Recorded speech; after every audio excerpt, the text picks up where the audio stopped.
Hello everyone, welcome to a new video. So today we are going to see how to get or make a librarian villager in Minecraft. If you find this useful, then please consider subscribing and liking the video. So perhaps you want to get access to some of their traits. So to get started, come to a village and then what we need to do is go and make the block work. For that what you need to do is need 3 wooden slabs, 3 at the top, 1 at the bottom and 1 at the bookshelf in the middle. You have now got a lectern. Now what you need to do is go and find an unemployed villager. If they currently have a job, you could also go and break that block as well.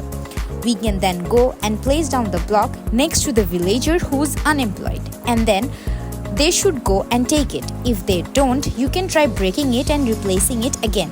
If they don't, try breaking it and replacing it again. So after we are done replacing it, we can then get access to the traits. Here you can click on the right and then we got the access to the traits. So yeah, that's how you can make or get a librarian villager. Thank you so much for watching our video. If you liked it, please do not forget to like, share and subscribe, and we will see you on the next one.